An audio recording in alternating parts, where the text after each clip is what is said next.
Welcome to the latest episode of the Kahoot podcast. I'm your host, Meira Koponen, a learning designer here at Kahoot. This is our new series where we dive into all things education, exploring key trends, sharing insights, and connecting with educators and students around the world. We're constantly having these important conversations with our users, whether for product development or sharing good practices. And this podcast is all about bringing those learnings directly to you, our listeners.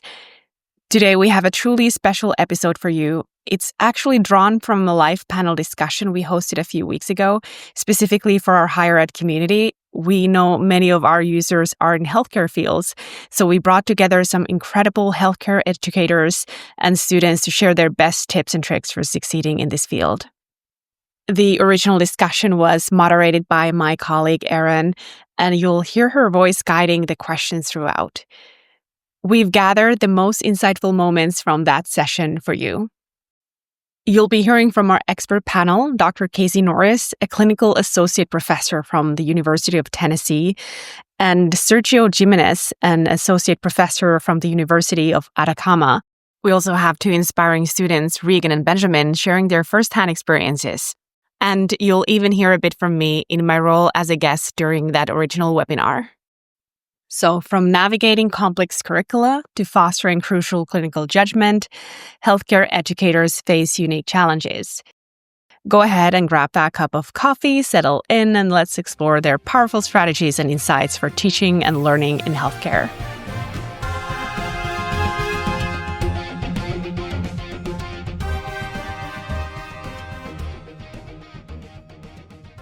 To kick things off, let's set the scene. Medical topics are notoriously difficult to grasp, and assessing student understanding during a traditional lecture can be a real challenge. In the original webinar, my colleague Erin began by asking our panel about their strategies for engaging students in these complex topics. Here's how the conversation began. To introduce myself, my name is Erin Hill. I lead the Kahoot at School customer success team who supports all of our many Kahoot EDU colleges and universities across the Americas. I'll also be your host for our time today. I'll also soon be joined live by faculty and students from campuses in both the US and South America. And we'll have in the chat many of our global Kahoot crew members ready to help with questions and resource sharing. So I would first like to offer up a few moments for each of our panelists to briefly introduce themselves. So panelists, if you'll please share your name, your role, the name of your college or university, and then also your favorite medical term.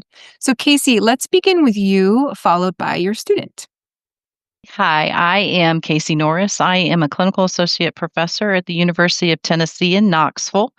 I've been teaching for the last 11 years and been using Kahoot for almost all of it. And so I'm excited to be here today.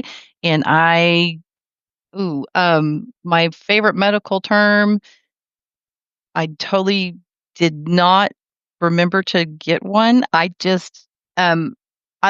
how about this one? I like saturation. Pulmonary is my background. I like saturation because so many people misstate it as stats. Thank you, Casey. I am Dr. Norris's student. My name is Regan. I recently graduated from the University of Tennessee in Knoxville from the College of Nursing, so I now have my BSN. And then I think my favorite medical term, I have a couple just because they're fun to say and they're mostly new to me, so it makes it extra fun. But one of my favorite is Winky Block when you're talking about like the heart rate strips and all those things, and it's just such a funny thing to say and it doesn't quite look like it should to me, so I think it's hilarious. Oh my gosh, I've never heard that word before. That's great. Can you drop it in the chat so people can see what that is? Yes, absolutely. Thank you, Casey and Regan. So glad to have you here. Next, let's go over to Sergio and then your student. Hi, all of you. Thanks for this opportunity. My name is Sergio Jimenez. I'm from the University of Atacama. I am a associated professor as well. We are working with kinesiology and health science topics. and we are working with Kahoot at least 2 years ago, and it has been a very good and great system for learning. Hello, everyone. My name is Benjamin. I'm here from Chile. I'm a student in the healthcare program at the University of Atacama. I'm really excited to share my experience learning with Kahoot with all of you today. Great. Sergio and Benjamin, we're very excited to learn from you today. Thank you. Okay, let's dive right into our discussion for today. I think probably most of us here can agree that medical topics are difficult to grasp, and it's challenging for educators to really gauge student understanding during a traditional lecture. So, Casey, let's go to you first. And then, Sergio, we'd love to hear your thoughts as well. What are your strategies for engaging students in these complex topics while also being able to engage their understanding in a lecture hall setting? Okay, so first of all, I teach both pediatrics and pathophysiology. Both of them tend to be difficult nursing courses. So I usually will start out by pre-recording my lectures online so that I can encourage more of an active listening type or active learning type of a strategy. I try to set up my classes so that I address all four of the learning styles as well. So they have access to videos, they have access to reading, whatever that works for them. Then in class, because I find that most students are kinesthetic, hands-on type learners, and they have a lot of them have a lot of audio visual, I'll use Kahoot. And when I do Kahoot, what I have found over the years is that if I did just strictly multiple choice questions, that does not go well. They don't like it. It does not keep them engaged, especially in a 3-hour class. So what I try to do is I use every single one of the question types, and I'll start out either with a video that I've uploaded from usually YouTube, or I'll start out with a quick question or two, usually no more than 3 questions, just to kind of get them going. And then I follow up with a slide that I've imported from my lecture, or I'll follow up with a slide that I'm doing another type of active learning style, like a think, pair, share. I do unfolding case studies through Kahoot, and throughout the case study, I'll stop and I'll ask questions on as well. I really do I tend to gravitate towards, depending on where we are in the semester, towards the word clouds and the fill in the blank type questions, so that it makes I can kind of gauge where they are and what they're thinking. And then each of the questions as we go through it, especially questions where their answers are all over the place, then I can really spend time explaining the correct answer, but I really also try to spend some time explaining the incorrect answer as well. Thank you, Casey. And I think actually in the demonstration towards the end, you're going to show us one of those unfolding case studies. Very cool. Thank you. Yeah. Sergio. Yes, frequently use Kahoot.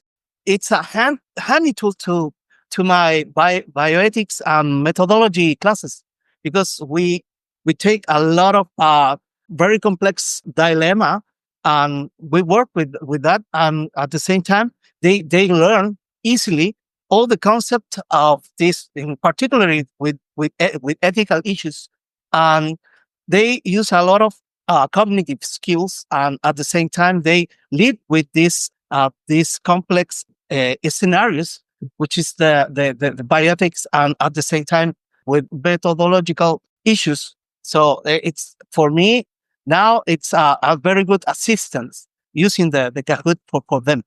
It helps me to understand that now we have to move with the technology as the student do. That's the important things, using the Kahoot for my students. It's clear that keeping it dynamic and engaging students in multiple ways is key, especially when lectures last for several hours. What's exciting is that these experiences are backed by research. Studies have shown that active learning methods, especially game-based approaches like Kahoot, are highly effective in medical education for engagement, knowledge retention, and reducing cognitive load by presenting information in manageable chunks and providing immediate feedback. It's all about transforming passive consumption into active participation. But how do students themselves manage the sheer volume of information they need to learn for exams? In our next segment, we're going to get some study tips.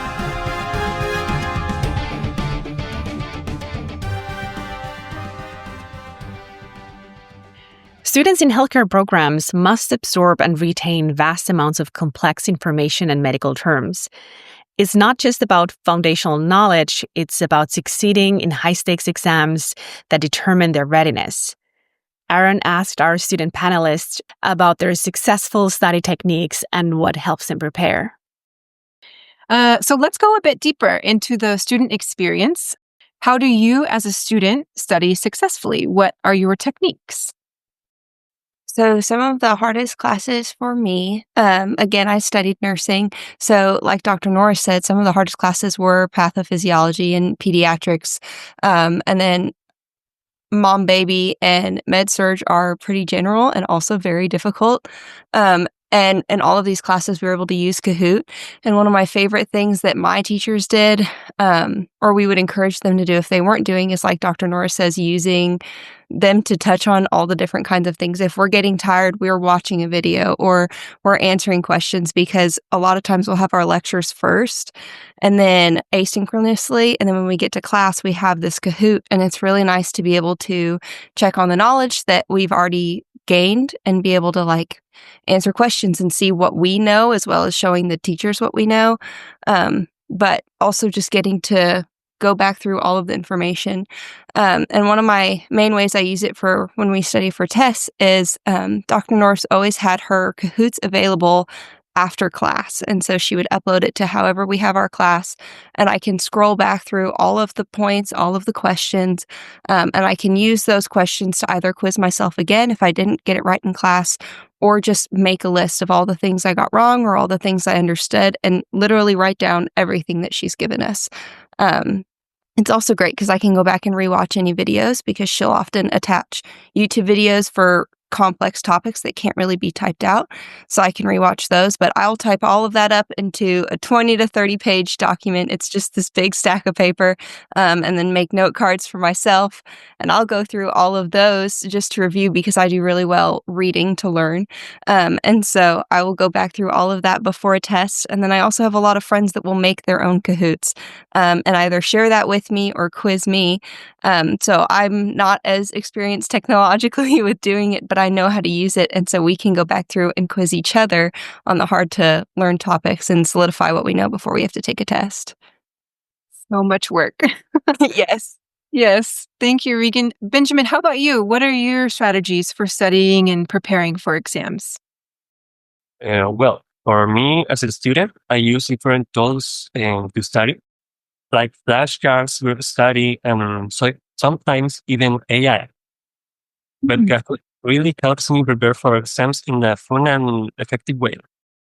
I use it both in class and at home to test myself and review difficult content. It makes studying feels less stressful. Also, when we play Kahoot together in class, I learn more than just the answers. I learn how to think fast, communicate with my classmates, and even lead a team. These are things that I know I'll need in the future when I work in a hospital or a clinic. Both Regan and Benjamin embrace consistent practice and mix up their study methods, often integrating digital tools for a dynamic review. These student experiences underscore the importance of spaced repetition, revisiting concepts over time, which is critical for long-term memory in demanding fields like medical education. But beyond memorization, healthcare demands so much more. Our next segment dives into building those critical future-ready skills.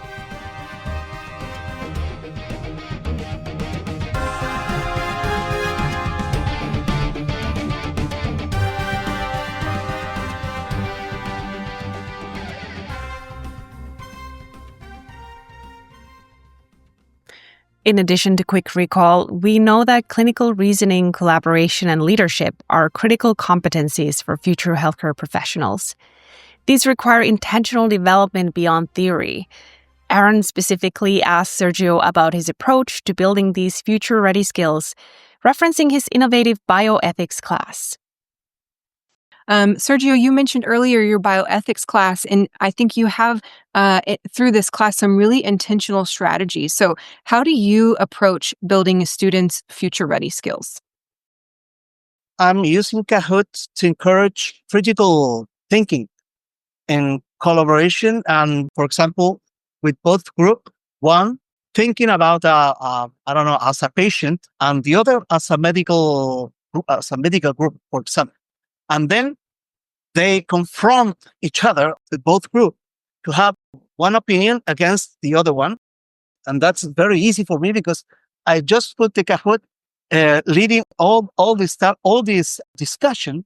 And that is interesting because that paper, as a medical or as a patient, or as a, for example, patient that have a dogma or have a problem with, I don't know, some kind of treatment that they cannot take because of their religion or something like that. So that kind of discussion is very interesting because it's like a simulation that it's made by the Kahoot, and you just take the paper or the role as a system. So that's very interesting. The most important thing, they stay motivated all the classes.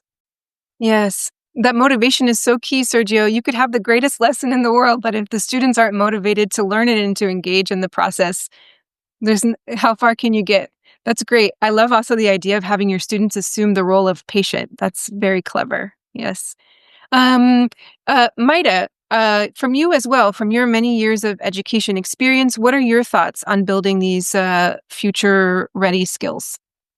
I think this is such an important topic. Like Sergio said, these students need to learn how to think for themselves, especially in healthcare, where the students have to be prepared for these very high stakes environment, right?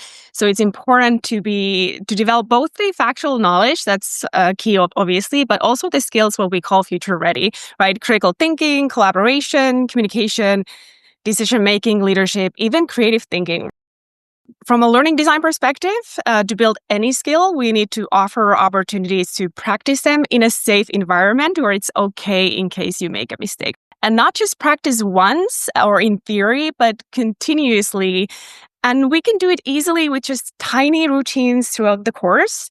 I think we heard today that Kahoots are great for engagement, for motivation, but they are definitely amazing formative assessment at the same time. So for the educator to get the information how the students are progressing, maybe adjust the lesson, but also great for students themselves to learn how to self-assess and monitor their own learning progress.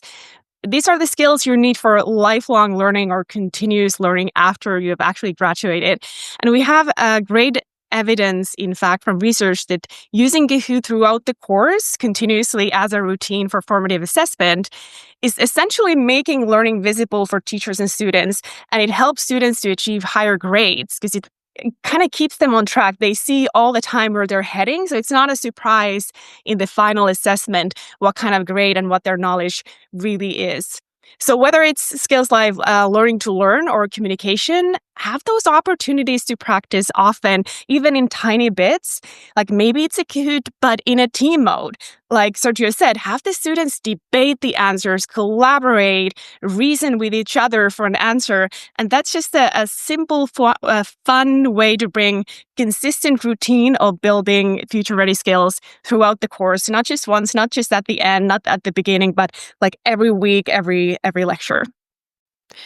It's clear that consistent, low-stakes practice and opportunities for collaboration are foundational to building these vital future-ready skills.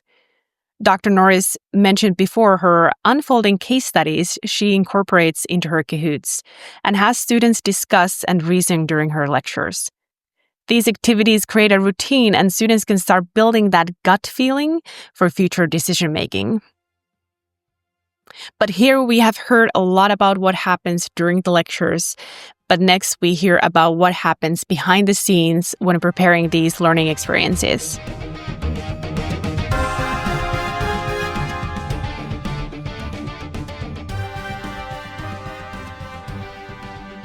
For our final discussion topic, we peek behind the curtain to discuss real, tangible solutions for busy faculty. Especially in larger core courses, consistency and collaboration are crucial, but often difficult. Aaron wanted to know what are some time-saving tips from our panel. The one thing that we know, especially in the larger core required courses, these are often delivered via long slide or PowerPoint decks and by multiple lecturers, which makes consistency and collaboration difficult but necessary. I remember when I was a TA for my college's anatomy and physiology lab, we had a whole group of us teaching the same lessons and same material, but we were each reinventing that wheel in our own bubbles instead of collaborating with each other to lighten the load. So, Casey, with these more modern technologies at your disposal, what are your time-saving solutions within your nursing department? So we have sometimes anywhere from two. One of my classes, my patho class, I have actually 6 instructors that are teaching, and what we've done is created through our EDU account modules or tiles. Essentially, you can correct me on the correct terminology of it, but they're folders that we share our slides and our Kahoots through, so that when another instructor in another course, they can kind of tweak it to do their own thing, but we know that we're presenting the same or very similar information across courses. The interesting thing that I have found is since we went university wide, not only can I pull up other classes, and so if I get pulled to teach, let's say med surg, I can go into those med surg topics and pull from their Kahoots as well, and we can share that way. But I'm starting to see where the entire university, that any of their Kahoots, their folders are also listed there. Not that I'm going to go in and teach any kind of foreign language or anything like that, but I know that they're there, and it's useful as a communication tool as well. Collaborating with other educators really lessens the load. And utilizing the tools to the max. It's not always easy to find the time to learn how to really use platforms to their full potential, but it does save time in the long run. Now we are at the end of this conversation. We have heard how the unique pressures of healthcare education demand specific, engaging strategies for deeper learning and retention. It's clear that fostering academic success means embracing innovative approaches. A huge thank you to our incredible guests, Dr. Casey Norris and Sergio Jimenez, and our insightful student contributors, Reagan and Benjamin. And a special shout out to my colleague, Aaron, for moderating that original webinar and setting the stage for these powerful discussions. You can find more resources and insights for healthcare educators in our show notes and discover how Kahoot is supporting learning in specialized fields. I'm Meira Koponen, and this has been the Kahoot podcast. Thank you for tuning in, and I look forward to exploring more with you next time.